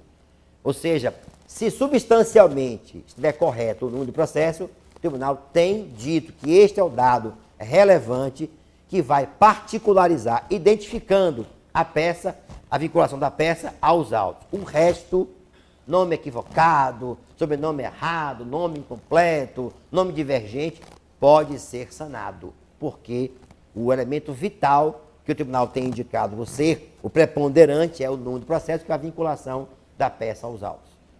Pode ser que também, nessa análise, o tribunal vai verificar que a parte fez proposta esse erro, a ganhar uns diazinhos mais, né? Mas para quê? Vamos para o Sebastião. Mas para quê? Botar o valor do depósito recursal metade, ou R$1 a menos. Mas ela não vai... O tribunal descobrir que é de propósito dele. Ele vai... Primeiro, vai manter, o tribunal vai fazer uma investigação que vai ultrapassar o limite do processo. Porque às vezes está na cara. Às vezes Não está na cara. Não, às vezes defeito é um defeito tão absurdo que pode ser caracterizado como propósito. Pode ser, né? Sim, veja, vamos só... Não, minha pergunta Vamos só partir de uma premissa. As partes agem de boa fé. Ponto. Se há comprovação de que há litigância abusiva, o Código prevê sanções para isso. Mas não vamos imaginar que o fato de a parte ter errado gere uma presunção de que há má-fé. Se houver má-fé comprovado nos autos, o juiz fundamentando a sua decisão em qual atitude da parte revelou má-fé, apenar. E o Código eleva bastante penalidade por litigância abusiva. Vejam bem que na execução, ato atentório da execução pode chegar a 20% do valor atualizado da causa. Isso não é pouco. Isso é muita coisa.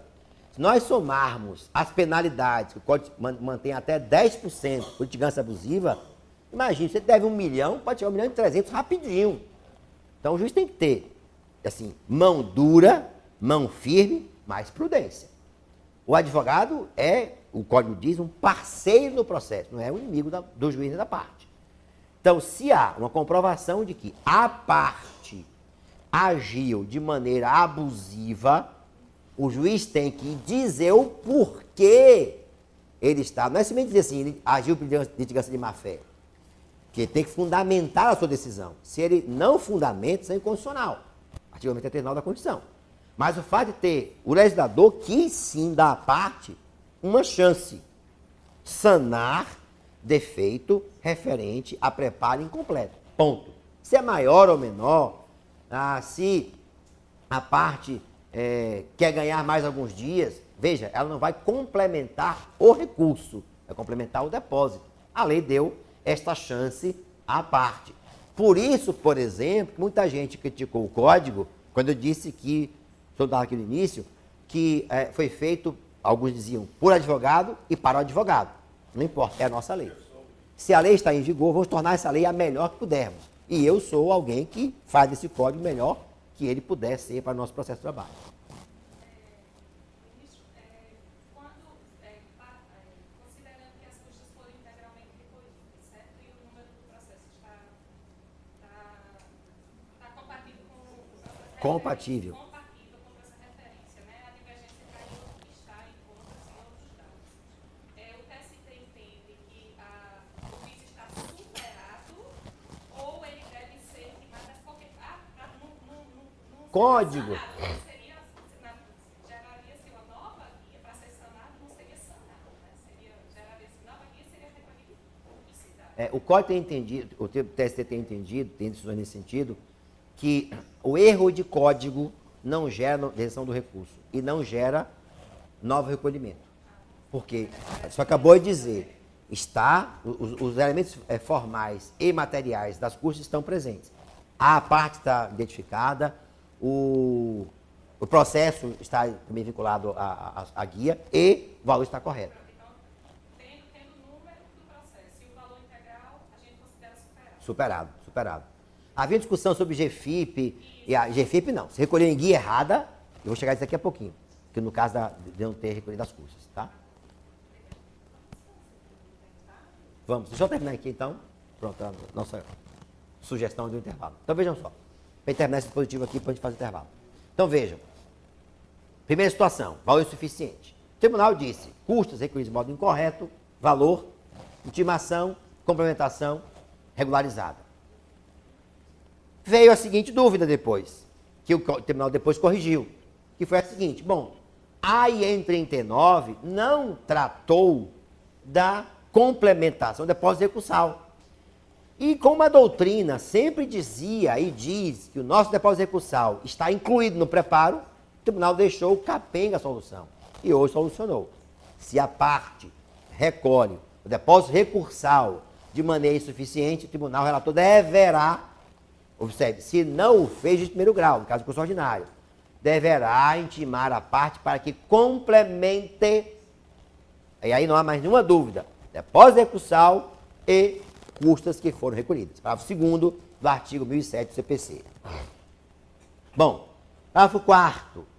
O recorrente que não comprovar no ato de interposição do recurso o recolhimento do preparo, aqui é preparo zero, não recolheu nada, interpôs o recurso, será intimado na pessoa do seu advogado para realizar o recolhimento em dobro, sob pena de deserção. Então, já há uma decisão na 7ª turma sobre isso. Ou seja, a parte interpôs o recurso de maneira tempestiva, mas não recolheu nada.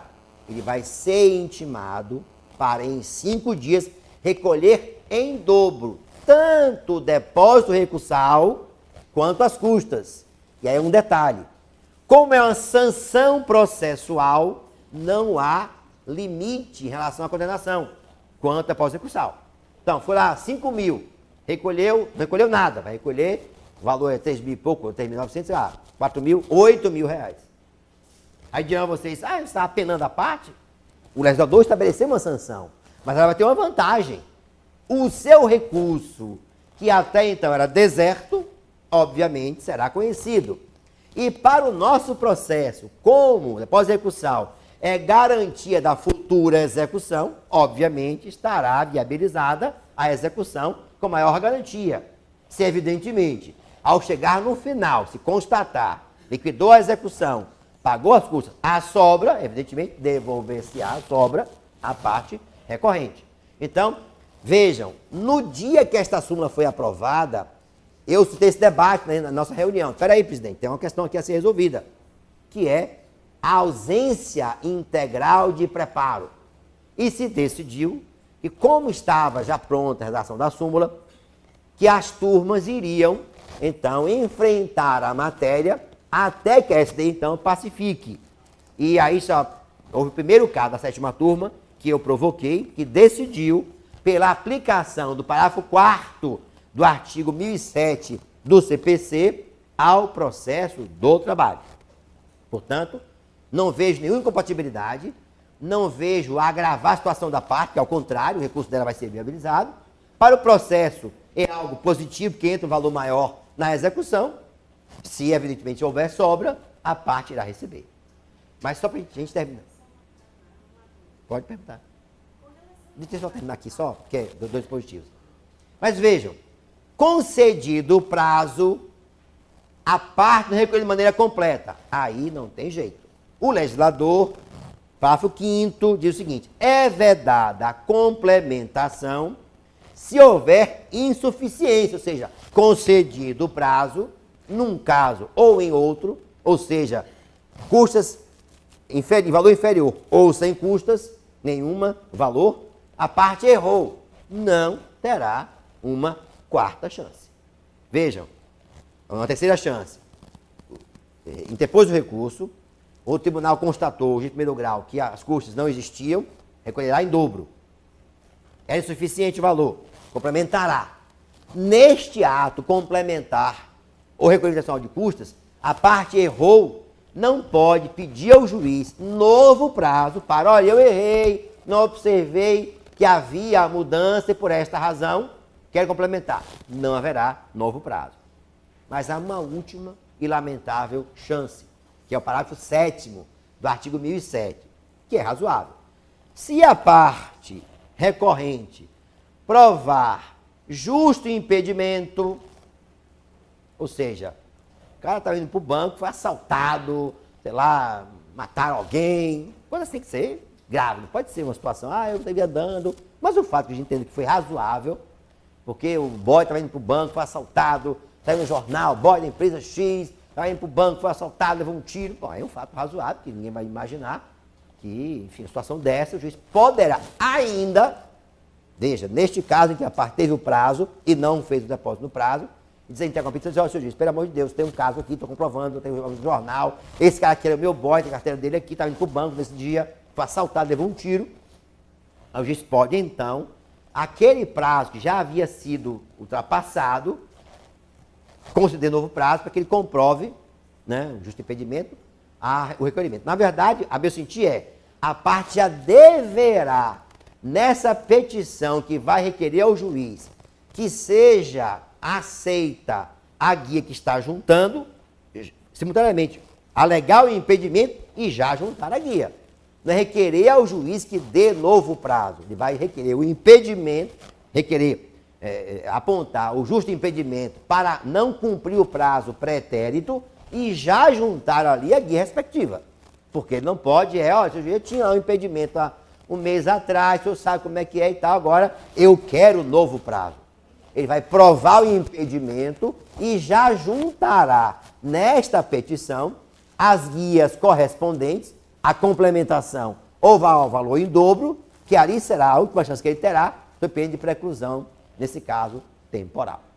Ok? E por último, parágrafo 7, se for o parágrafo 6º, a sua dúvida expressamente respondida. O equívoco no preenchimento da guia de custas não implicará a aplicação da deserção, cabendo ao relator, na hipótese de dúvida, intimar o recorrente para sanar o vício em 5 dias. Ou seja, se houver dúvida, como nós dissemos antes, mais uma norma que prioriza a solução de mérito. Agora, então, para o intervalo, para que nós possamos reabastecer as nossas energias.